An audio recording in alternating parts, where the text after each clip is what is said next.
भाजपा के लिए किसी बुरे सपने से कम नहीं है। अयोध्या में मिली हार की चर्चा सिर्फ देश प्रदेश में ही नहीं बल्कि विदेशों तक में हो रही है। जिस राम मंदिर निर्माण के बाद भाजपा ये समझ रही थी कि वह अयोध्या सीट समेत पूरे यूपी में एक बार फिर कमाल कर देगी, उसी अयोध्या और यूपी में भाजपा को करारी शिकस्त का सामना करना पड़ा। भाजपा अयोध्या लोकसभा सीट भी हार गई। अयोध्या सीट पर भाजपा कैसे और क्यों हारी, इसको लेकर लगातार चर्चाएं की जा रही हैं। इस हार ने अंदरखाने भाजपा में भी हड़कंप मचा कर रख दिया है।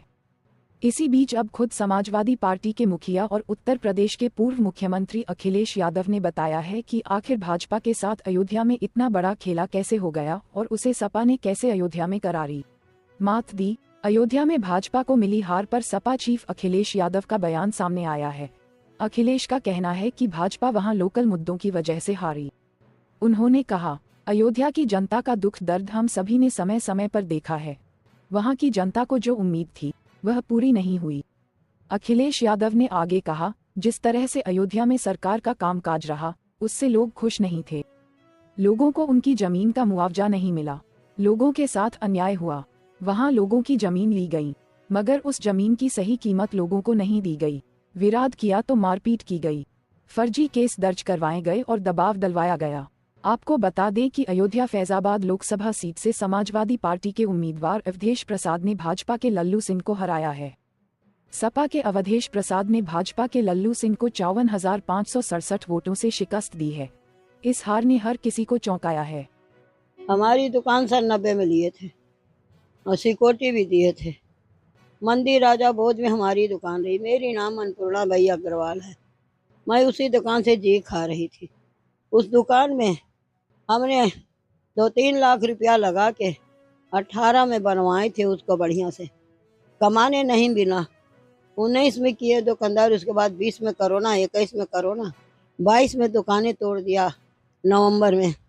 उसके बाद जो घर का सटर पटर जो रहा लोहा लंगर कोई तेरे बेच के उसको गुजारा किया। अब हमारे पास कुछ नहीं है, न शरीर है मेहनत करने के लिए और न हमारे पास कोई धन है कि उससे मैं जीवन यापन करूं। हमारी संकट भरी जीवन है। हम सरकार से अपील करते हैं कि मुझे कुछ रोटी का व्यवस्था करें, दो जून का, कि कोई हम दवाई दर्पण हमारी रोजमर्रा का खर्चा चले हमारी, और हमें ज़्यादा बटोरने के लिए नहीं। वाली बर्तन, ये छोटी छोटी बर्तन पूजा का पीतल का मुआवजा मिला तो इस समय तो दुकान के लोग 15 लाख 20 लाख मांगते हैं अपनी दुकान को, और हमें 1 लाख दे करके उतना लंबा चौड़ा 25 फुट का गहरी और 10 फुट का चौड़ी दुकान मेरा सरकार ले लिया। 25 फुट गहरी 10 फुट चौड़ी, 15 फुट तो आगे सरकार में गया और 10 फुट जो बच रहा तो वो मकान मालकिन ले ली, वो नहीं दी हमको। और तब से हम हार्ट का पेशेंट हो गए। हमारे लड़का जो है अनाथ बच्चा जिसको हमने पाले हैं, इसकी माता पिता भी नहीं है, बचपन से पोसे पाले। यही लड़का का ब्रेन हेमरेज हो गया, इसका भी दवाई, हमारी भी दवाई। हम खाने के लाले पड़े, हम कहाँ जाएं। ऐसा किसी सरकार में नहीं हुआ। तो जो इस सरकार ने मुझे मुसीबत में डाले हैं, बढ़ती है मंदिर में कहीं कहीं बढ़ता है, उसी को लड़का जाके ले आता है।